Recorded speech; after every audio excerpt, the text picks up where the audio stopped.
Hello बच्चों, आज हम शुरू करते हैं क्लास 10th का चैप्टर नंबर 2 पॉलिनोमियल्स। तो सबसे पहले हमें पता होना चाहिए पॉलिनोमियल क्या होता है। तो देखो भाई, पॉलिनोमियल वर्ड है जो वो हमारा दो वर्ड से मिलके बना है। किस किस से बना है? Poly plus नोमियल। ठीक है, पॉली का हमारा मतलब होता है मैनी और नोमियल का हमारा मतलब होता है टर्म्स। ठीक है, तो बेसिकली पॉलिनोमियल क्या बन गया हमारा? एक ऐसा अलजेब्रिक एक्सप्रेशन जिसके अंदर बहुत सारी टर्म्स होती हैं। तो डेफिनेशन देखो, a polynomial is an algebraic expression which has two or more algebraic terms. ठीक है, इसके अंदर क्या होती हैं? दो या दो से अधिक अलजेब्रिक टर्म्स होती हैं। ठीक है, इट हैज़ वेरिएबल, वो वेरिएबल हो सकती है। इट हैज़ कॉन्स्टेंट, कॉन्स्टेंट हो सकती है। कोफिशिएंट्स हैं, एक्सपोनेंट्स हैं एंड ऑपरेटर्स होते हैं। ठीक है, तो अब देखो भाई, हमारे पास कोई भी एक पोलिनोमियल है तो पोलिनोमियल को कैसे लिखते हैं? पोलिनोमियल को लिखते हैं p ऑफ x, यानी polynomial in terms of x। तो भाई हम कोई भी एक एग्जांपल ले लेते हैं। p of x equals to 3x square minus 5x plus 6। ठीक है, तो अब यहाँ पर देखो भाई, it has a variable. Variable कौन सा है? x। x क्या है हमारा? वेरिएबल है। ठीक है, कांस्टेंट, तो कांस्टेंट क्या है हमारा? देखो 6 कांस्टेंट हो गया हमारा। कोफिशिएंट, तो कोफिशिएंट्स देखो कौन कौन से हुए हमारे? कोफिशिएंट ऑफ एक्स स्क्वेयर क्या है? 3। एक्स कितना है? माइनस का 5। एक्सपोनेंट, एक्सपोनेंट का मतलब हो गया हाँ ये हमारे वेरिएबल की पावर। तो एक्स की पावर 1 हो गई, एक्स की पावर 2 हो गई। ठीक है, एंड ऑपरेटर्स, और ऑपरेटर्स क्या हो गए? प्लस माइनस के जो हमारे साइंस हैं इनको हम क्या बोलेंगे? ऑपरेटर बोलेंगे। Plus minus. ठीक है, तो क्या बोला? Polynomial is an algebraic expression. ये हमारा क्या होता है? एक अलजेब्रिक एक्सप्रेशन होता है विच has two or more algebraic terms. इसके अंदर क्या होती हैं? दो या दो से अधिक अलजेब्रिक टर्म्स होती हैं, और उन टर्म्स के अंदर क्या आता है? वेरिएबल्स आते हैं, कॉन्स्टेंट आते हैं, कोफिशिएंट्स आते हैं, एक्सपोनेंट्स आते हैं एंड ऑपरेटर्स आते हैं। ठीक है, अब हम वेरिएबल को समझते हैं कि भाई वेरिएबल क्या होता है। ठीक है, तो पहले इस बात को समझो भाई। भाई जैसे कि हम कोई भी एक अलजेब्रिक एक्सप्रेशन लिख लेते हैं 7x। ठीक है, अब मैं क्या करता हूँ? x का वैल्यू 1 पुट करता हूँ। तो x का वैल्यू 1 पुट किया तो आंसर कितना है? 7 बन जा 7। अब मैं x का वैल्यू 2 पुट करता हूँ तो आंसर कितना आया? 14। ठीक है, अब मैं x का वैल्यू 3 पुट करता हूँ तो आंसर कितना आया? 21। तो अब ये देखो किसका वैल्यू कंटिन्यूसली चेंज हो रहा है? x का वैल्यू चेंज हो रहा है। तो जो 7 है, 7 को तो हम बोलते हैं कांस्टेंट, यानी कि 7 है तो हमेशा 7 ही रहेगा, और x की वैल्यू चेंज हो रही है तो इसको बोलेंगे वेरिएबल। ठीक है, तो दीज आर सिंबल्स, तो variables are symbols like A B C D X Y Z that represent changing values. तो ये किसको रिप्रेजेंट करते हैं? चेंजिंग वैल्यू को रिप्रेजेंट करते हैं। ठीक है, अब हम बात करते हैं कि भाई कोफिशिएंट क्या। ठीक है, तो उसने बोला कोफिशिएंट क्या होती है? दीज आर कांस्टेंट, यानी कि numbers that are multiplied by variables, यानी कि जो हमारे वेरिएबल्स होते हैं उनके साथ जो मल्टीप्लाई में होता है उसी को क्या बोलते हैं?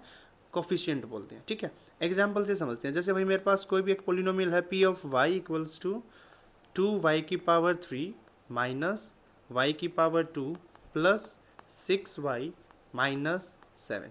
ठीक है, तो अब देखो भाई, कोफिशिएंट ऑफ y की पावर 3 का मतलब क्या है? कि जो y की पावर 3 है वो उसके साथ क्या मल्टीप्लाई कर रखा है? 2 मल्टीप्लाई कर रखा है। ठीक है, कोफिशिएंट ऑफ y का स्क्वायर, तो y की पावर 2 का कोफिशिएंट क्या है? -1 है। y का कोफिशिएंट क्या है? 6 है। तो कोफिशिएंट्स क्या होते हैं? दीज आर कांस्टेंट, यानी कि नंबर होते हैं दैट मल्टीप्लाई द वेरिएबल्स, जिनका वेरिएबल के साथ मल्टीप्लाई किया जाता है। ठीक है, अब हम एक्सपोनेंट की बात करते हैं। तो एक्सपोनेंट,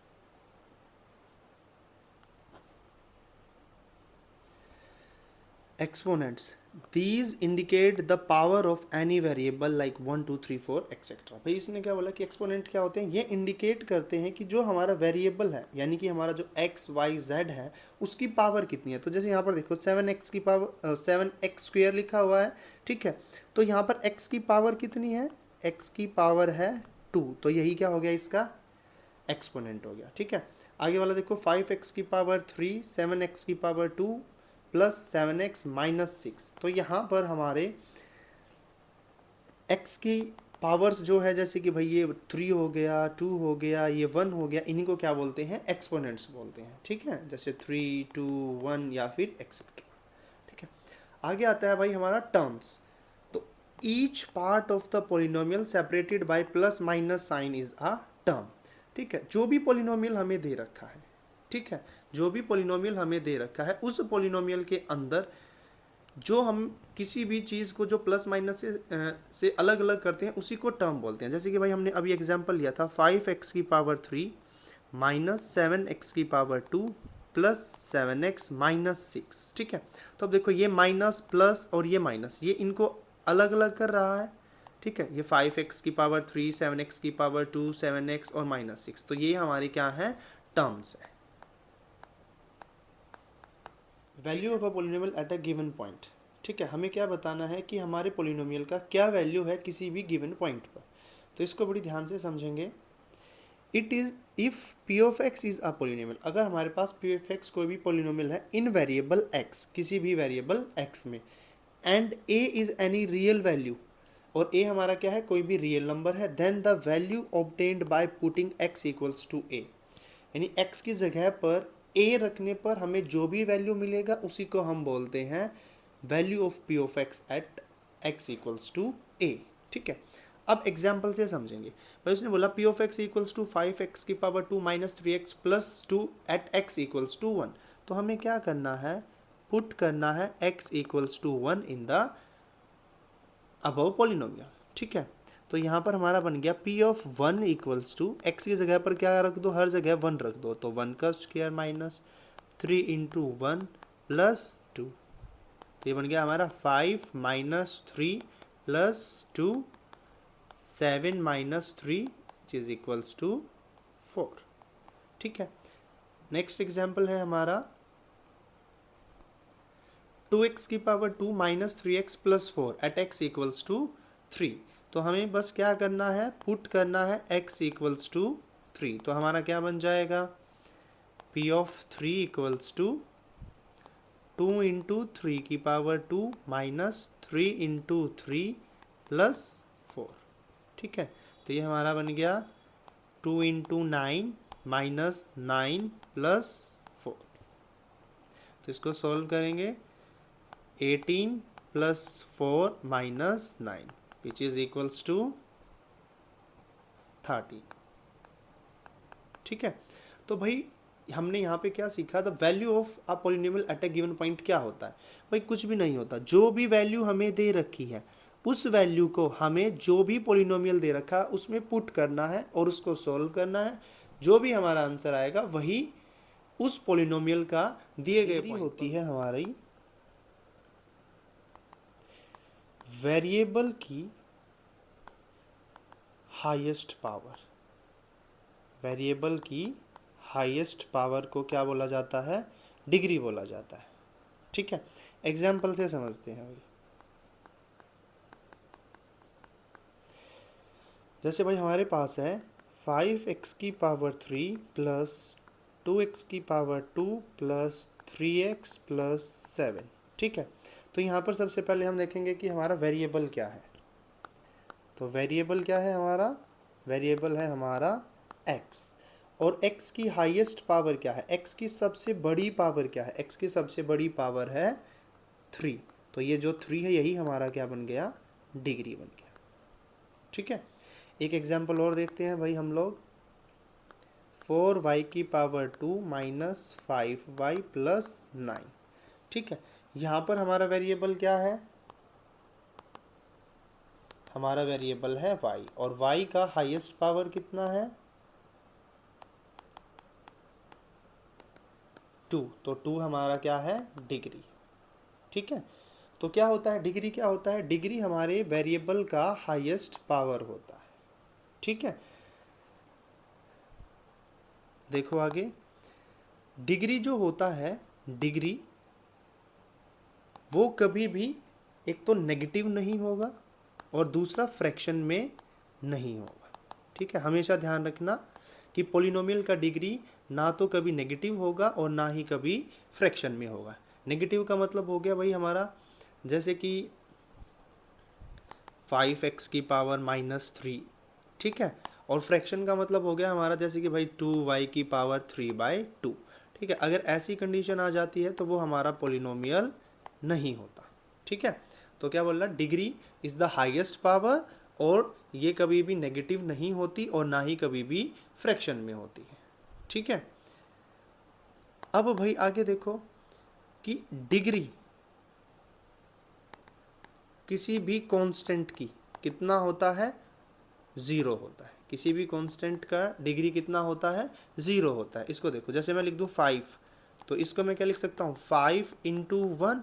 और हमें क्या पता है कि किसी भी नंबर का पावर अगर ज़ीरो होता है तो वो क्या बन जाता है, 1 ही बन जाता है। तो 1 को क्या लिख सकते हैं, x की पावर 0 लिख सकते हैं, ठीक है। तो यहाँ से वेरिएबल मेरा x है और इसकी पावर कितनी है, 0 है, तो इसकी डिग्री कितनी हो गई, 0 हो गई, ठीक है।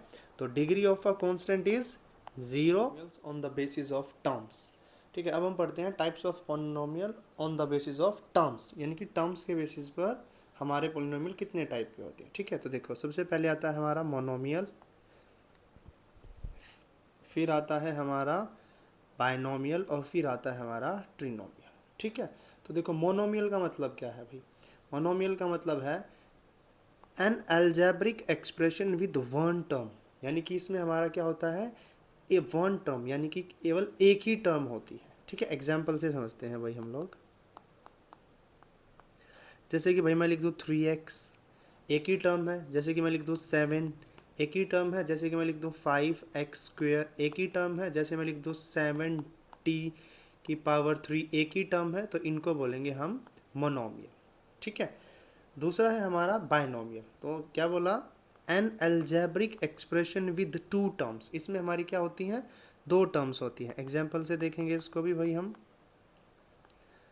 3x + 2, a² -5, 5y + 7, ठीक है। तो देखो 1 2 1 2 1 2, तो इसको हम बोलेंगे बायनोमियल, ठीक है। थर्ड हमारा होता है ट्रिनोमियल, ठीक है। तो ट्रिनोमियल में N algebraic expression with 3 terms, जिसमें हमारी कितनी टर्म्स होती हैं, 3 टर्म्स होती हैं। तो इसको भी एग्जाम्पल से देखेंगे, जैसे कि भाई x² + 2x + 1, तो एक टर्म हमारी x² है, एक 2x है और एक है 1। दूसरा एग्जाम्पल देखते हैं, 5t की पावर 2 -3t + 2, ठीक है। तो यहाँ पर भी देखो, एक टर्म 5t², एक टर्म 3t और एक है प्लस का 2। Types of polynomial on the basis of degree. अब हम किसके बेसिस पे पढ़ेंगे, डिग्री के बेसिस पे पढ़ेंगे, ठीक है। तो हमने पढ़ा था भाई, डिग्री क्या होती है, डिग्री होती है highest power of variable, highest power of variable, ठीक है। तो भाई इसके बेसिस पे जो हमारा सबसे पहले आता है वो आता है लीनियर पॉलिनोमियल। पहला हमारा होता है लीनियर पॉलिनोमियल,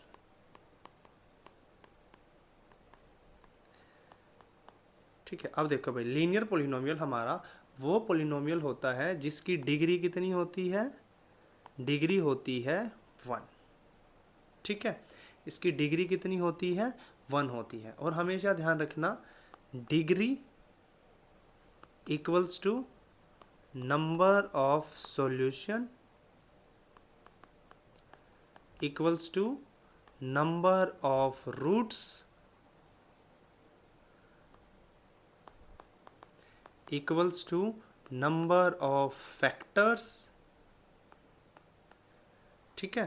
क्या बोला, डिग्री जो होती है वो इक्वल होती है नंबर ऑफ सॉल्यूशन के, नंबर ऑफ रूट्स के, या फिर नंबर ऑफ फैक्टर्स के। तो जो लीनियर पॉलिनोमियल होता है उसकी डिग्री 1 होती है, तो नंबर ऑफ सॉल्यूशन भी कितना होगा, 1 होगा, नंबर ऑफ रूट्स भी कितने होंगे, 1 होंगे, और नंबर ऑफ फैक्टर्स भी कितने होंगे, 1 होंगे, ठीक है।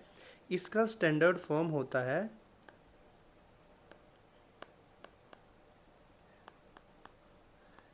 p of x equals to ax + b, ठीक है। इसका स्टैंडर्ड फॉर्म होता है p of x equals to ax + b, ठीक है। और इसका जो ग्राफ बनता है वो हमेशा बनेगा स्ट्रेट लाइन, ग्राफ बनेगा हमेशा स्ट्रेट लाइन। ठीक है, और ग्राफ कैसा बनेगा देख लेते हैं भाई हम लोग, कैसा बनेगा, ऐसा ग्राफ बनेगा इसका।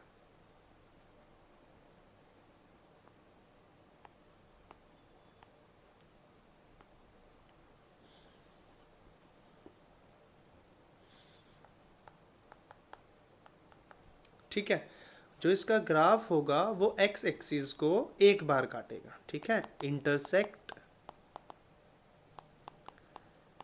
X axis one time. कितनी बार काटेगा, एक बार काटेगा। ठीक है, तो भाई हमने पढ़ा है कि हमारा लीनियर पोलिनोमियल क्या होता है। तो लीनियर पोलिनोमियल वो होता है जिसकी डिग्री कितनी होती है, 1 होती है। जो डिग्री होता है वो number of solution, number of roots and number of factors के इक्वल होता है। स्टैंडर्ड फॉर्म हमारा होता है P of x equals to A X plus P. Graph जो होगा लीनियर पोलिनोमियल का वो बिल्कुल स्ट्रेट लाइन होगा और एक्स एक्सिस को एक बार इंटरसेक्ट करेगा। तो ये यहाँ पर एक्स एक्सिस को इंटरसेक्ट कर रहा है। दूसरा टाइप होता है हमारा क्वाड्रेटिक पोलिनोमियल।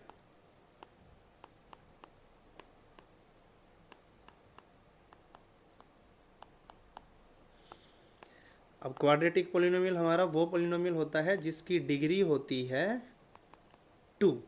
तो इसके नंबर ऑफ सॉल्यूशंस भी कितने होंगे, नंबर ऑफ सॉल्यूशंस भी हमारे 2 होंगे, नंबर ऑफ फैक्टर्स भी हमारे 2 होंगे और नंबर ऑफ रूट्स भी हमारे 2 ही होंगे। ठीक है, जो इसका जनरल फॉर्म होता है या फिर जो इसका स्टैंडर्ड फॉर्म होता है, स्टैंडर्ड फॉर्म होता है इसका a x square plus B x plus c equals to p of x. ठीक है, a x square plus B x plus c equals to p of x. ठीक है, और इसका जो ग्राफ होता है वो पैराबोलिक होता है। ठीक है, और जो ग्राफ होता है वो एक्स एक्सिस को 2 टाइम्स इंटरसेक्ट करता है, एक्स एक्सिस को 2 टाइम्स इंटरसेक्ट करता है। ठीक है, तो इसका ग्राफ देखते हैं कैसा बनेगा भाई। ग्राफ कुछ ऐसा बनेगा इसका।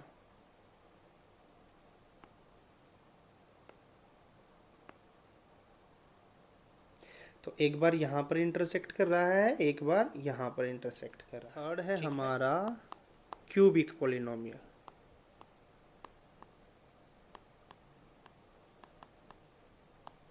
ठीक है, तो क्यूबिक पोलिनोमियल का डिग्री कितना होगा, 3 होगा। नंबर ऑफ सॉल्यूशंस भी कितने होंगे, 3 होंगे। नंबर ऑफ फैक्टर्स भी कितने होंगे, 3 होंगे। नंबर ऑफ रूट्स भी कितने होंगे, 3 होंगे। ठीक है, अब भाई ये हमारा इसका जो ग्राफ होगा वो एक्स एक्सिस को 3 टाइम्स इंटरसेक्ट करेगा, 3 टाइम्स इंटरसेक्ट करेगा एक्स एक्सिस को।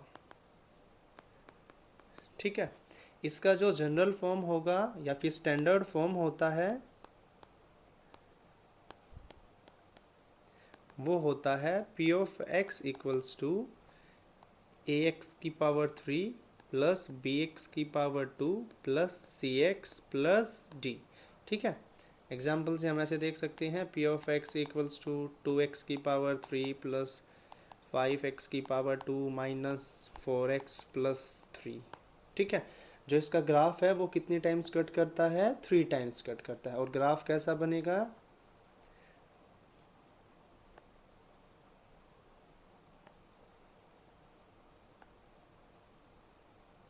तो देखो कितनी बार इंटरसेक्ट कर रहा है, 1 2 3। तो ये हमारा एक्स एक्सिस को कितनी बार इंटरसेक्ट करेगा, 3 times. Zero of a polynomial. ठीक है, तो जीरो ऑफ अ पोलिनोमियल को देखो इसका मतलब क्या होता है। ठीक है, हमारे पास कोई भी पोलिनोमियल दे रखा है P of x.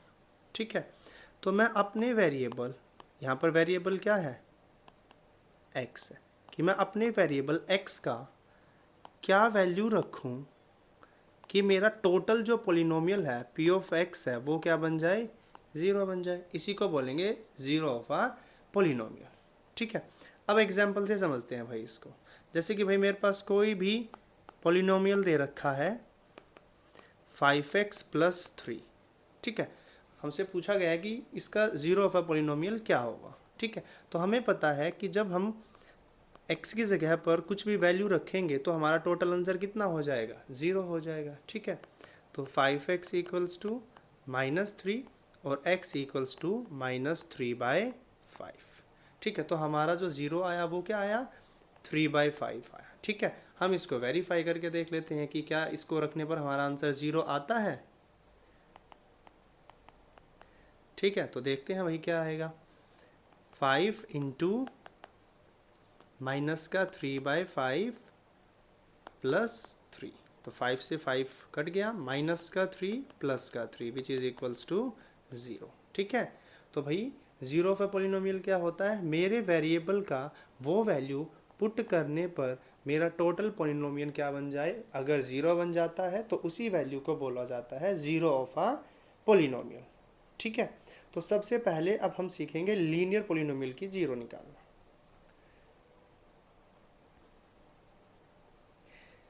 Linear polynomial,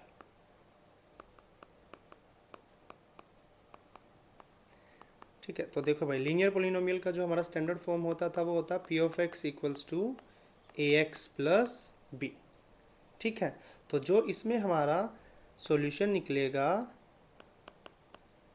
या फिर जो हमारा रूट निकलेगा या फिर जो हमारा फैक्टर निकलेगा वो इक्वल होगा -b/a के इक्वल, ठीक है। तो देखो भाई एग्जांपल से समझते हैं कि हमारे पास कोई भी पॉलिनोमियल है 7x - 5, ठीक है। अब हमें क्या करना है, इसका सॉल्यूशन निकालना है, ठीक है। तो सबसे पहले हम इसको कंपेयर करेंगे किसके साथ, जनरल फॉर्म के साथ, कंपेयर विद जनरल फॉर्म। तो भाई हमारा जनरल फॉर्म क्या कंपेयर क्या होती है, p(x) = ax + b, ठीक है। तो यहाँ से a का वैल्यू कितना आया 7, b का वैल्यू कितना आया -5, तो इसका सॉल्यूशन या फिर इसकी ज़ीरो या फिर सॉल्यूशन क्या बन जाएगा, -b/a। तो -b/a करेंगे तो आंसर क्या आ जाएगा हमारा, -5/7 विच इज़ इक्वल्स टू 5/7, ठीक है। अब देखो भाई इसको हम दूसरे तरीके से निकाल के देखते हैं।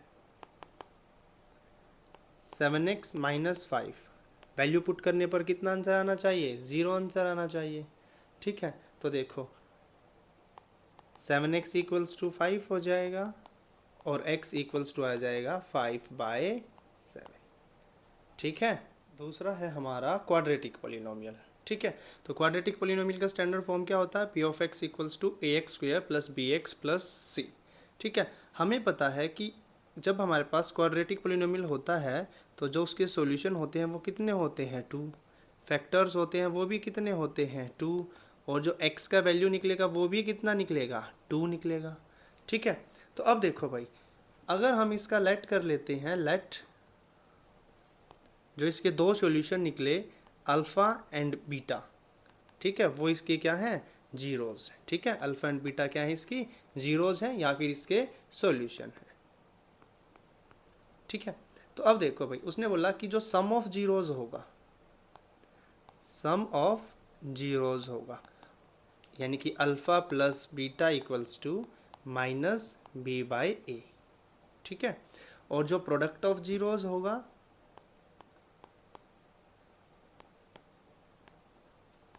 जो प्रोडक्ट ऑफ जीरोज़ यानी अल्फ़ा × बीटा किसके इक्वल आएगा, c/a के इक्वल आएगा, ठीक है।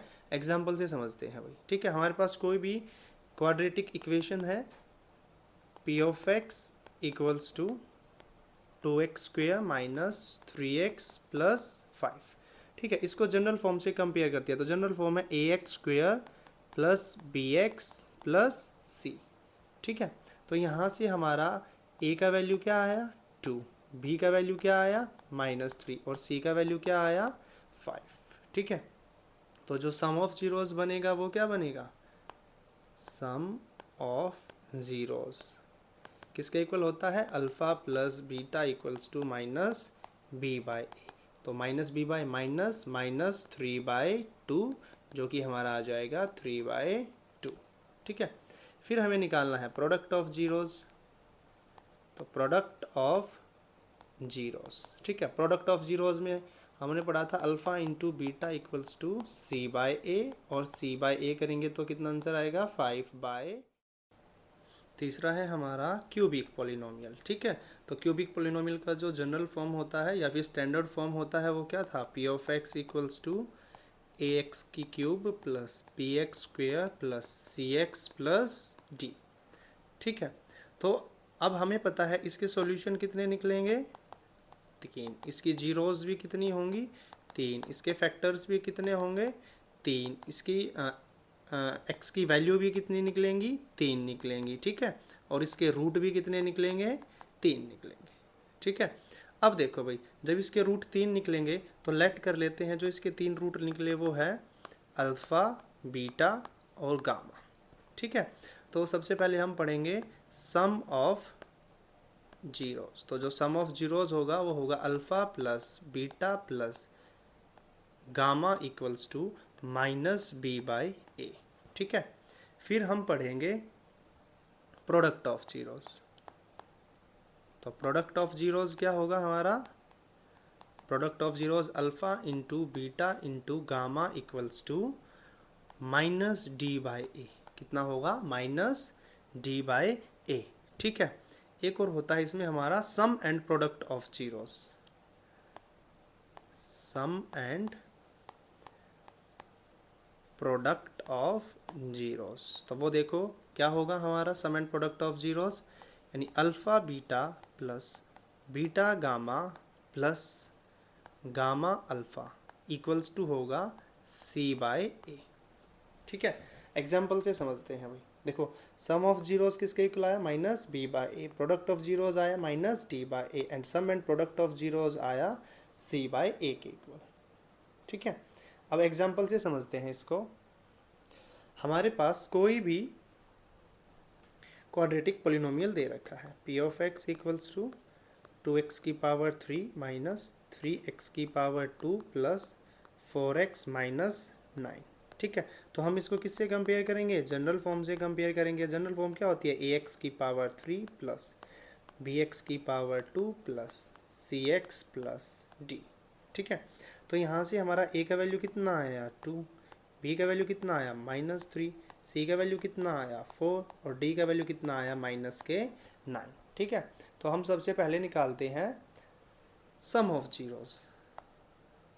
सम ऑफ जीरोस, तो सम ऑफ जीरोस अभी अभी हमने पढ़ा था alpha plus beta plus gamma equals to minus b by ए। तो माइनस बी बाई करेंगे तो माइनस माइनस 3/2 जो कि आ जाएगा हमारा 3/2। ठीक है, इसके बाद हम निकालेंगे इसमें sum and product of zeros. ठीक है, sum and product of zeros, तो sum and product of zeros क्या था, alpha beta plus beta gamma plus gamma alpha equals to c by a. C by ए, तो सी कितना है हमारा 4, ए कितना है हमारा 2, 2 1 जा 2 2 जा, तो ये हमारा जो सम एंड प्रोडक्ट आया वो कितना आया 2। ठीक है, उसके बाद हमें निकालना था प्रोडक्ट ऑफ जीरोस। तो प्रोडक्ट ऑफ जीरोस क्या होता है, alpha into beta into gamma equals to minus का डी बाई ए। तो माइनस का डी बाई ए करेंगे तो कितना आ गया माइनस माइनस का 9/2 which is equals to 9/2 of a quadratic polynomial. ठीक है, हमें क्या निकालना है, क्वाड्रेटिक पोलिनोमियल का डिस्क्रिमिनेंट निकालना है। ठीक है, तो देखो भाई क्वाड्रेटिक पोलिनोमियल क्या होता है, P of x equals to A x square plus B x plus c. ठीक है, तो डिस्क्रिमिनेंट किसको बोलेंगे, डिस्क्रिमिनेंट को रिप्रेजेंट करते हैं डी से और इक्वल होता है बी का स्क्वेयर माइनस 4ac के इक्वल। ठीक है, बी का स्क्वेयर माइनस 4ac। ठीक है, और इसी से यानी डिस्क्रिमिनेंट से ही हमें नेचर ऑफ रूट्स भी पता चलता है। नेचर ऑफ रूट्स भी पता चलता है, वो देखेंगे अब कैसे पता चलता है। ठीक है, अब भाई हमने डी के वैल्यू को सोल्व किया। ठीक है, डी की वैल्यू को सॉल्व किया, यानी कि हमने किसको सॉल्व किया, बी का स्क्वायर माइनस 4ac को सॉल्व किया और हम लोगों को एक पॉजिटिव वैल्यू मिली, यानी कि d इज़ ग्रेटर देन 0। ठीक है, तो जब d इज़ ग्रेटर देन 0 होगा, ठीक है, तो हमें क्वाड्रेटिक पोलिनोमियल के दो सॉल्यूशन मिलेंगे और जो दो सॉल्यूशन होंगे वो रियल एंड अनइक्वल होंगे, रियल एंड अनइक्वल होंगे। ठीक है, अगर d का वैल्यू 0 से बड़ा है तो हमें दो सॉल्यूशन मिलेंगे जो क्या होंगे, रियल एंड अनइक्वल होंगे, और जो ग्राफ होगा, ठीक है, वो x एक्सिस को टू डिस्टिंक्ट पॉइंट पर इंटरसेक्ट करेगा। ठीक है, जब हमारा d का वैल्यू ग्रेटर देन 0 होगा तो जो रूट्स होंगे वो रियल एंड अनइक्वल होंगे, ग्राफ होगा x एक्सिस को टू डिस्टिंक्ट पॉइंट पर इंटरसेक्ट करेगा। ठीक है, ये तो था हमारा पहला कंडीशन। ठीक है, अब हम दूसरी कंडीशन देखते हैं। भाई हमने d की वैल्यू को सॉल्व किया, ठीक है, और वो वैल्यू क्या आ गई, नेगेटिव आ गई। ठीक है, वैल्यू क्या आ गई, नेगेटिव, यानी कि d इज़ लेस देन 0। जब d इज़ लेस देन 0 होगा, ठीक है, तो हम बोलेंगे नो रियल रूट्स। ठीक है, क्या होगा, हमारी इक्वेशन का कोई भी रियल रूट नहीं होगा। ठीक है, और ना ही ये एक्स एक्सिस को इंटरसेक्ट करेगा, ना ही ये एक्स एक्सिस को इंटरसेक्ट करेगा। ठीक है, तीसरी कंडीशन है हमारी कि भाई जो d है,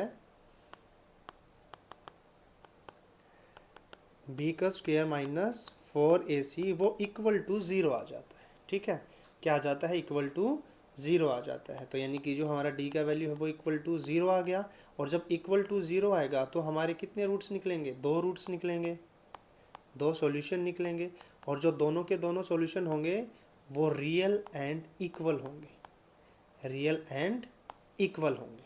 ठीक है,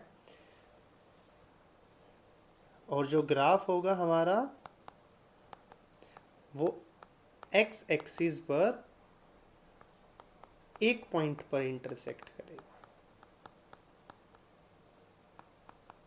ठीक है, यानी जब हमने d निकाला, यानी कि डिस्क्रिमिनेंट निकाला, और वो इक्वल टू 0 आ गया, तो जो दो हमारे रूट्स निकले वो क्या होंगे, रियल एंड इक्वल रूट्स होंगे। ठीक है, ग्राफ जो बनेगा वो एक्स एक्सिस को इंटरसेक्ट करेगा at one point. Splitting the middle term of quadratic polynomial. ठीक है, अब हमें कोई भी क्वाड्रेटिक पोलिनोमियल दे रखा है और हमें उसकी मिडल टर्म को स्प्लिट करके जीरोस निकालनी। ठीक है, तो भाई देखो, जो भी क्वाड्रेटिक पोलिनोमियल दे रखा है, एक्स का स्क्वायर प्लस 7x प्लस 12, अब हमें जीरोस निकालनी है तो इक्वल टू 0 रख दूँ। ठीक है, अब देखो भाई, हमें दो वैल्यूज़ चाहिए, एक तो हमें चाहिए सम और एक हमें चाहिए प्रोडक्ट। ठीक है, सम क्या होता है, ये बीच वाला। ठीक है, x का कोफिशिएंट, तो x का कोफिशिएंट कितना है, प्लस का 7। प्रोडक्ट क्या होता है, c इंटू ए, तो c इंटू ए करेंगे तो 12 इंटू 1 प्लस का 12। ठीक है, अब हमें ऐसा कुछ करना है कि भाई कि हम दो, यानी कि 7 को स्प्लिट करें कि हमारा प्लस और माइनस करने पर तो 7 बने और मल्टीप्लाई करने पर बने 12। ठीक है, तो भाई हमें पता है कि 4 plus 3 equals to 7 and 4 into 3 equals to 12। तो अब जो ये वाली इक्वेशन थी वो क्या बन जाएगी, एक्स का square plus 4x plus 3x plus 12 equal to 0। अब इन दो टर्म्स में से देखो क्या कॉमन आ रहा है, x कॉमन आ रहा है, तो इसको लिखेंगे x प्लस 4 बच गया। ठीक है, इन दोनों टर्म्स में से क्या कॉमन आ रहा है, प्लस का 3 कॉमन आ रहा है, तो क्या बच गया, x प्लस 4 इक्वल टू 0। ठीक है, अब इन दोनों में से देखो क्या कॉमन आ रहा है, क्या x प्लस 4 दोनों में से कॉमन आ रहा है, तो x plus 4 into X plus 3 equals to 0। ठीक है, अब भाई हमें पता है a dot b equal to 0 होता है, या तो a इक्वल टू 0 होगा या फिर b इक्वल टू 0 होगा। तो भाई या तो हमारा x प्लस 4 इक्वल टू 0 होगा या फिर हमारा x प्लस 3 इक्वल टू 0 होगा। ठीक है, तो यहाँ से x का वैल्यू कितना आ गया -4, और यहाँ से x का वैल्यू कितना आ गया -3। तो क्वाड्रेटिक इक्वेशन थी हमारी, तो क्वाड्रेटिक इक्वेशन थी तो इसके कितने रूट्स निकलते हैं, 2 रूट्स निकलते हैं। तो एक अल्फ़ा निकला, वो निकला -4, और जो बीटा निकला वो निकला -3। ठीक है, यही होता है हमारा स्प्लिटिंग द मिडल टर्म।